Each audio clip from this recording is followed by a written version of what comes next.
नमस्कार मित्रों, मैं हूं संजय सोनवनी।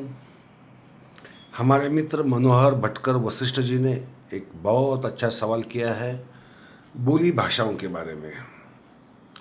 उन्होंने पूछा है कि बोली भाषाएं सचमुच ग्राम्य या असभ्य या अशुद्ध होती है, और ये प्रमाण भाषा आखिर होती क्या है, और बोली भाषाओं को हमें अशुद्ध समझना चाहिए या नहीं समझना चाहिए। मित्रों, ये बहुत बड़ा अहम सवाल है हमारे सामने, क्योंकि भाषा ये ऐसा एक साधन है जो आपके ऊपर वर्चस्वता लाद सकती है, लादी ही गई है। जैसे कि बोली भाषा है, प्राकृत भाषा है। ये कहा जाता है कि प्राकृत भाषा है या बोली भाषा है, ग्राम्य लोगों ने उन्हें शुद्ध भाषा बोलनी नहीं आती है, इसलिए उत्पन्न की गई हुई भाषाएं हैं।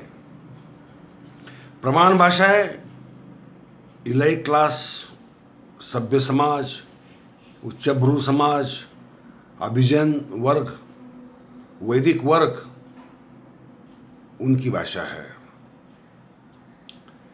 बोली भाषाएं दुय्यम कहलाई जाना, ये अपने आप में भाषाओं की उत्पत्ति का, भाषाओं के विकास का क्रम न समझने के अज्ञान का एक परिणाम है। हमें समझ लेना चाहिए ऐसा क्यों है। प्रमाण भाषा नाम की सचमुच कोई चीज़ होती है क्या? जो कही जाती है वो कहाँ तक सही है, नहीं है, ये भी हमें देखना पड़ेगा। देखिए, भारत में बोली भाषाओं का अगर आप प्रमाण देखोगे तो अचंभित रह जाओगे। भारत में कम से कम 1500 बोली भाषाएं हैं। अकेले महाराष्ट्र में गणेश देवी जी जो भाषा तज्ञ है, उन्होंने जो सर्वेक्षण किया उसका परिणाम यह है कि महाराष्ट्र में कम से कम 52 बोली भाषाएं हैं। ये बोली भाषाएं विदर्भा से लेकर खानदेश तक, कोंकण से लेकर पश्चिम महाराष्ट्र तक, मराठवाड़ा से लेकर कर्नाटक के जो बॉर्डर के ऊपर के एरियाज है वहाँ के भाग हो, ये बोली जाती है। बोली भाषाओं में जो शब्द वैभव है वो आपको किसी भाषा में नहीं मिलेगा, प्रमाण भाषा में तो बिल्कुल नहीं मिलेगा। मराठी में बोली भाषाओं में जो शब्द संग्रह है, जो कहावतें हैं, जो वाक्य प्रचार है, और जिस ढंग का व्याकरण है वो नैसर्गिक, नेचुरल है। इसलिए ये बोली भाषाओं में एक अलग ढंग की मिठास होती है। किसी कोंकणी आदमी को बोलते हुए सुनो, खानदेश के अहिरानी भाषा बोलने वाले को सुनिए, आप विदर्भ की मराठी भाषा सुनिए, आप मराठवाड़ा की भाषा सुनिए, इतनी मिठास होती है और उसमें जो शब्द संग्रह है वो इतना व्यापक है कि अगर हम ढूंढना भी चाहे तो प्रमाण भाषा में उसके प्रति शब्द नहीं मिलते। एक्चुअली ये प्रमाण भाषा वाले लोग क्या करना चाहते हैं? प्रमाण भाषा क्या है? जो संस्कृत व्याकरण या संस्कृत शब्द संग्रह को एक बंदिस्त रूप में लादना चाहती है, उसे हम प्रमाण भाषा कहेंगे। लिखने की बात कीजिए, ह्रस्व दीर्घ, पहला उकार दूसरा उकार, ये जो बातें हैं ये संस्कृत का व्याकरण हमारी भाषाओं के ऊपर लादने का एक बेवकूफ़ी भरा प्रयास है। क्योंकि भाषा क्या होती है मित्रों? भाषा होती है संवाद के लिए। एक इंसान का दूसरे इंसान के साथ संवाद हो, एक संप्रेषण हो, उसके लिए भाषा होती है। और भाषा अपनी अपनी प्रादेशिकता, अपना भूगोल, अपनी भूगर्भ शास्त्रीय रचना, उसके अनुसार उसकी स्थानिक संस्कृति और स्थानिक भाषा भी बदलती जाती है। आप अगर लोक भाषाओं में या बोली भाषाओं में सिर्फ कहावतें देखेंगे तो पता चलेगा कि उसमें जीवन का अर्थ देने का, जीवन का व्यंग समझने का जो अजीबोगरीब तरीका है वो प्रमाण भाषा में नहीं है। उल्टी प्रमाण भाषा ये भाषा का अस्त कर रही है। आपके ध्यान में आएगा, आप अगर बारीकी से नज़दीकी से देखोगे तो ध्यान में आएगा कि प्रमाण भाषा की वजह से हमारी जो कहने का जो आशय है, जो विस्तार है, वो प्रमाण भाषा में नहीं होता, क्योंकि शब्द संग्रह ही कम है और वो बहुत कम लोगों की समझ में आता है। आप लोक संगीत लीजिए, बहिनाबाई चौधरी, खानदेश की अहिरानी बोली, उसमें जो कविताएं लिखी, उसकी जो मिठास है, उसमें जो अर्थ व्यापकता है, वो कहीं नहीं मिलेगी। आप ब्रज भाषा की सुनिए, बिहारी बोली, भोजपुरी बोली, राजस्थानी बोलियाँ, छत्तीसगढ़ी बोलियाँ, ये सब बोलियाँ, और साउथ की भी, कर्नाटक की भी, आंध्र की भी, तमिलनाडु की भी, केरला की भी, जब बोली भाषाएं प्रादेशिकता का एक अभिन्न अंग होती है, ये आपको दिखाई देगा। और ये पता चलेगा कि हर बोली भाषा का अपना अपना सामर्थ्य है, ताकत है। वो ताकत जीवन को अच्छे ढंग से आपके सामने लाने की, सामने रखने की, आपको समझेगी उस भाषा में रखने की, उसमें जो अपार शक्ति है वो प्रमाण भाषा में नहीं है। प्रमाण भाषा क्या है? प्रमाण भाषा संस्कृत की कॉपी है। देखिए, और किसी भी भाषा में जब कॉपी होने लगती है किसी की व्याकरण या शब्द संग्रह की, तो समझ लेना कि भाषा की मृत्यु उधर हो जाती है, होने लगती है।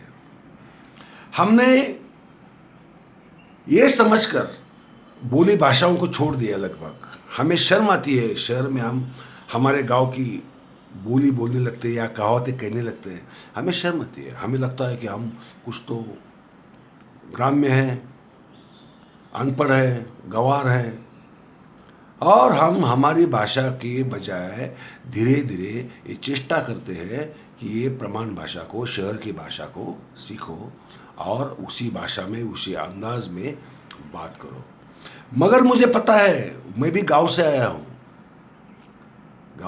मुझे ये पता है, मैं गांव की भाषा में कोई बात जिस ढंग से रख सकता हूँ उस ढंग से मैं प्रमाण भाषा में नहीं रख सकता। साहित्य की भाषा लीजिए, साहित्य में भी या कविता में, नाटक हो, कोई भी हो, साहित्य प्रकार कोई भी हो, सिनेमा हो,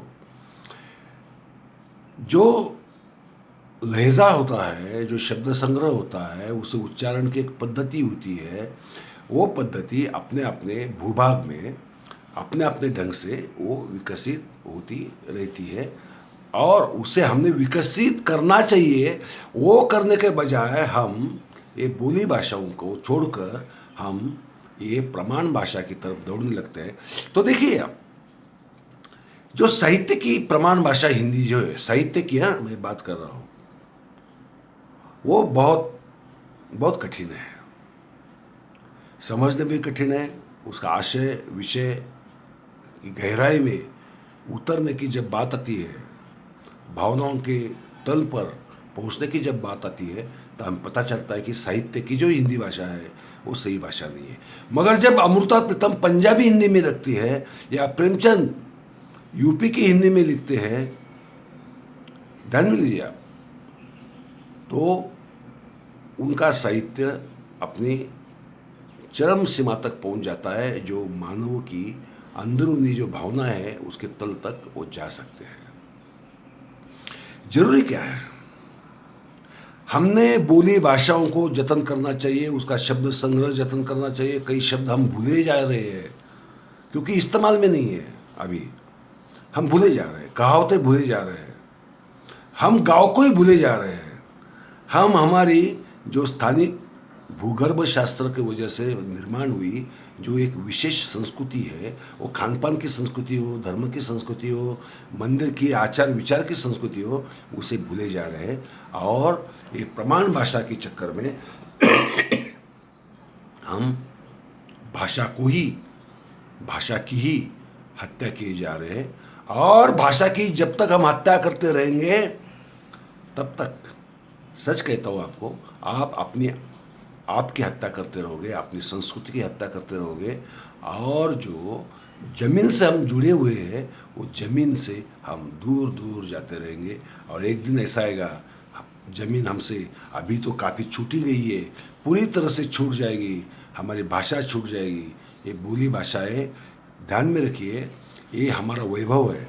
और भारत में हमारा नसीब अच्छा है, क्योंकि भूगोल, भूगर्भ और प्रांत इतने अलग अलग है, उतने अलग अलग भाषाएं हैं, उतने अलग अलग स्थानिक संस्कृतियाँ हैं। वो संस्कृतियों का जतन नहीं होगा। हमें बोली भाषाओं का जतन करना होगा। बोली भाषाओं को हमने दुय्यम या उसमें से कुछ कम है, उन भाषाओं में कुछ कम है या न्यून है, वो ग्राम्य है, वो अनाड़ी अनपढ़ लोगों की भाषाएं हैं, ऐसा अगर हम समझ के चलेंगे तो ये समझने वाले लोग वास्तव में अनपढ़ वो है जो ये समझते हैं कि बोली भाषाओं में जो बात करता है वो अनपढ़ है या गंवार है, देहात से आया हुआ है, इसे रीत भात मालूम नहीं है, प्रमाण भाषा आती नहीं है। हमारी शालाओं में, कॉलेजेस में प्रमाण भाषा का आग्रह किया जाता है। मैं बात बताऊं आपको, प्रमाण भाषा के आग्रह की वजह से वो भाषा कठिन हो गई है। आप अगर मराठी का और हिंदी का या किसी भी भाषा का सरकारी अध्यादेश अगर आप पढ़ने को जाओगे तो आपको समझ में नहीं आएगा, आपको अंग्रेजी की मदद लेनी पड़ती है, क्योंकि वो प्रमाण भाषा में संस्कृत का इतनी भरमार होती है कि वो समझ के बाहर चली जाती है। मराठी मराठी नहीं लगती, हिंदी हिंदी नहीं लगती, तमिल तमिल नहीं लगती। हमें हमारी भाषा का जतन करना चाहिए। बोली भाषाएं सर्वोपरि है। ध्यान में रखो मित्रों, बोली भाषाओं का जतन करो। धन्यवाद।